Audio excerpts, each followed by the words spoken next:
Joining us now, Congressman Dr. Dave Brat represents the 7th Congressional District in Virginia. He's a Republican.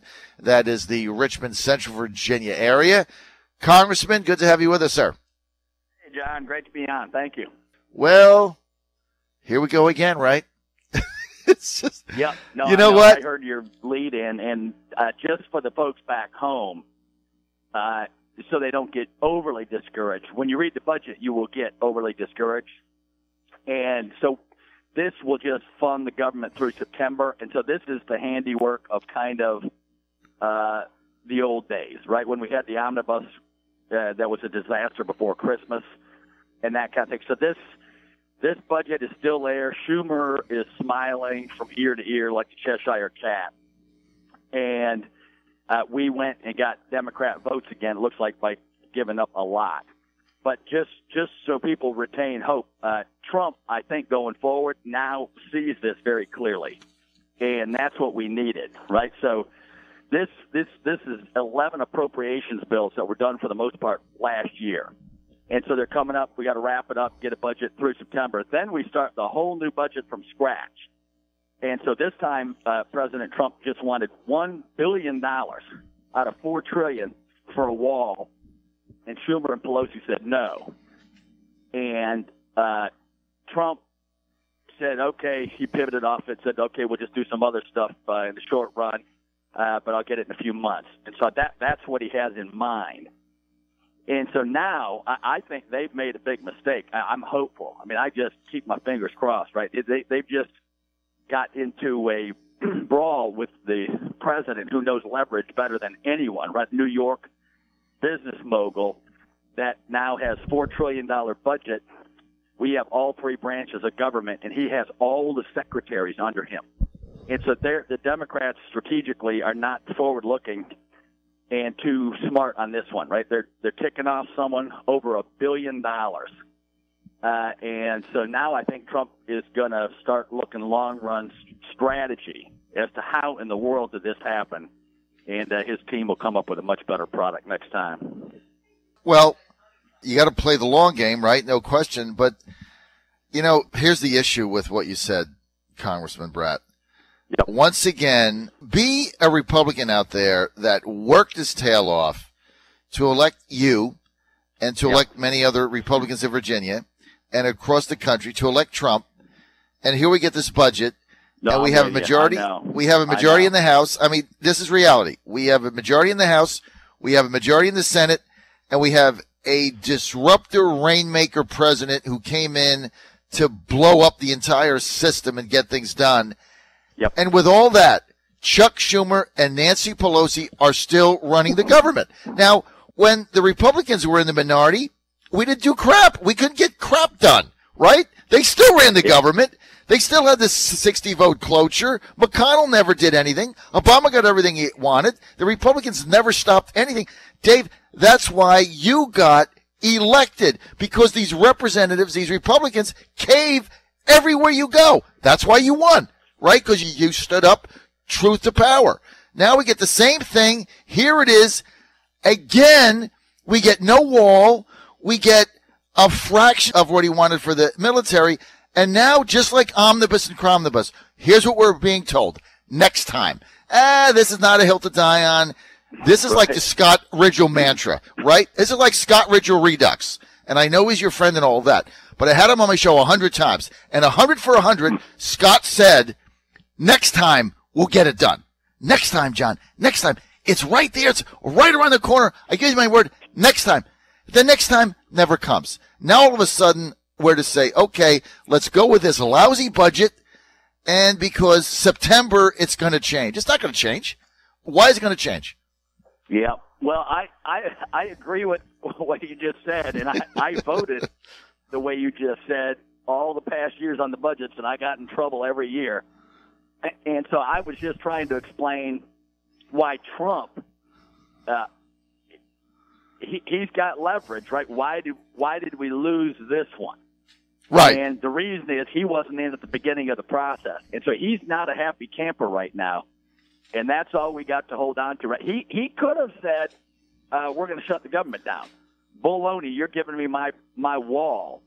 And that's what we're waiting on, right? On the health care bill, we didn't know which way he was going to go. And so he ended up backing the Ryan bill. And then on the taxes, on this budget, the president leads, right? And then on the health care bill, we tried to clean it up to get the prices down, et cetera. But on the budget, we're waiting for the president's lead on when is it time. I'm going to vote the right way on this thing. There's no doubt about that, but there's not enough. And so there's not enough pressure there from the Republican conference in general. But we're all waiting on President Trump to say, when's the time? And the next time, I'll guarantee you that wall's in there at a minimum, right? And then more than that. And then the strong defense buildup, et cetera. And then the key to the whole thing, I think he might be trying to avoid a brawl right now, right? We're trying to get the health care bill passed this week, right? Budget passed this week, and then the tax reform, that's his bread and butter, right? He didn't want to get in the weeds on health care, and I don't think he wanted to get in the weeds on the budget this round. But the tax thing, he's in the middle, and the White House is coming up with a separate piece.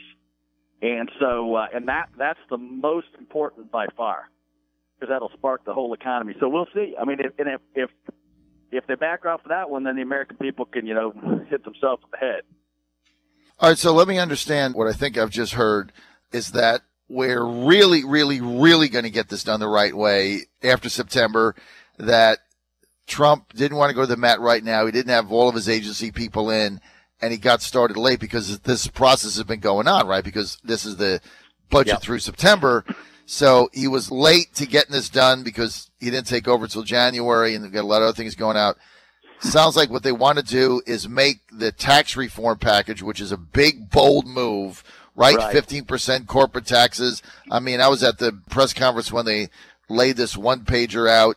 One of the biggest massive tax cuts in history, repatriation, one-time deal, bring our money back, cut things down, everybody, double the standard deduction, get rid of these ridiculous loopholes.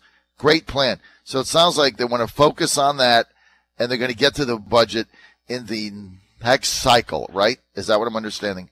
Yeah, and it dwarfs, right, the tax package and its effect on the economy and on business and the American psychology, right? That's where Trump is at his strongest, right? The left right now is deconstructing the rule of law. Capitalism is bad. Business is bad. The cops are bad. Everything's bad, right? Law enforcement, the American flag is debated. God is kicked out of the platform of the Democrat Party 4 years ago, and then at the last second they put a little bit back in. That's what's got to change, and it's changing on the foreign policy front already, right? So that's the tax piece, and I don't mean to get utopian on the budget piece. Trump did put in the skinny budget, right? With Mick Mulvaney at OMB, the Office of Management and Budget. They put in their skinny budget that had a lot of cuts, and that didn't impact this budget much at all. So that's not a good sign. And so we'll see going forward whether he wants to use his leverage to weigh in on the budget, or my guess is he's going to really lay in on the tax piece instead of using all the capital on the budget fight. All right, so basically what you're saying is he can't fight a two-front war. And so you want to focus on the tax package, because if you get that going, it's going to solve a lot of the issues. And then you can get to the budget later. Okay, well, that's a response. And what you're asking people like us to do is to go with that and look at the budget. No, not really. No. What are you asking, Dave? I don't go that far. On the health care bill, we're compromising. People say, Dave, keep your word. We did. I put in a full repeal bill. Rand Paul and Sanford on the House side. We lost 40 to 200. The bill was not allowed on the floor. No debate was even allowed on the floor. Unbelievable. And so I don't want people to back off. I want people to say, hey, you promised us full repeal.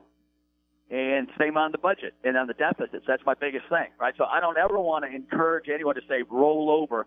The American people need to keep the heat on.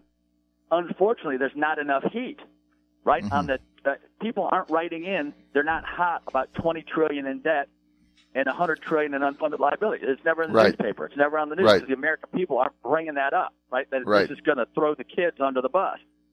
So I do not want to give that message, but I'm just saying until the American people light a fire, there's too many reps that could just go vote yes, yes, yes on everything, and you end up with a budget disaster. So that's a given, right? I know the vote's 200 versus 40 on some of these things. Only 40 of us would sign off on a repeal. So if it's Unbelievable. 200 versus 40, what's my math? Well, then you got to get strategic and pick where am I going to spend my energy to do the best thing for the country. Right. With that as a given. And so that, and same on the budget. We're going to have huge Democrat vote on this budget. So do I want to, start World War III over that one? No. But on taxes, holy moly, this is it. Right? This better be Reagan-esque. It's been 30 years since we've had a big major tax overhaul.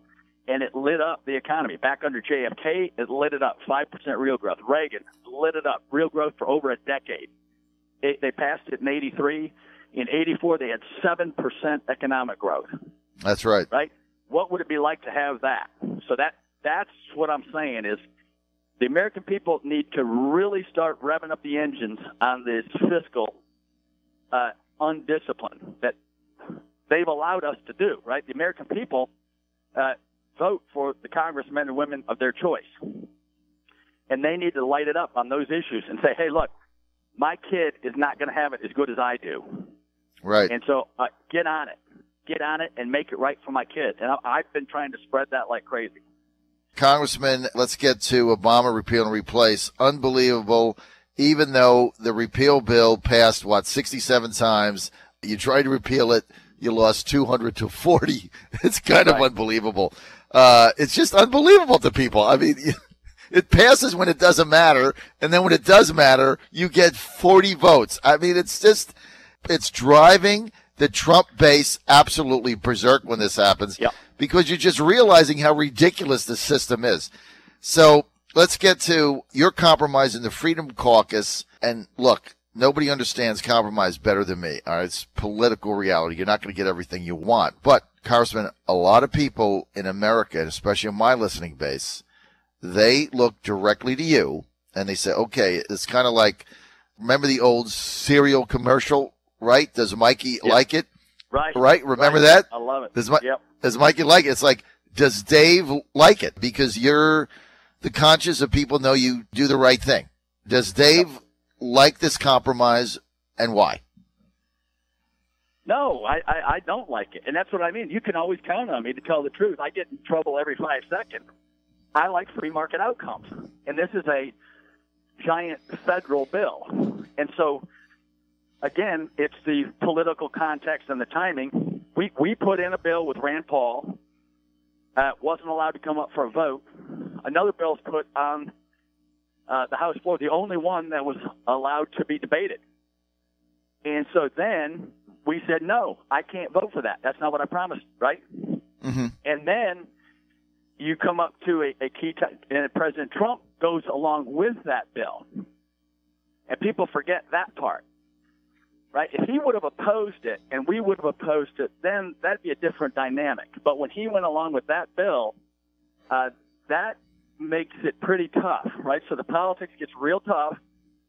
Then that bill's going on. We say no to it. Can't go for it. We put in a few amendments that are good, right? The MacArthur Amendment that allows states to opt out of some of the healthcare regulations.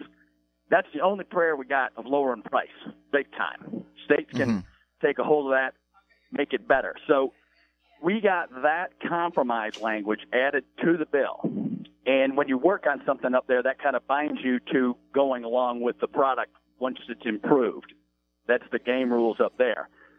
So I don't like the overall bill. It's still a federally run bill that doesn't put enough emphasis on price and getting premiums down, but it's the best we could do. And then the realistic, and I want everybody to hear this real clearly, if we said no again and blocked it, right, and the budget deadline is now, right, for reconciliation at the end of this month, then you can't do health care under reconciliation anymore.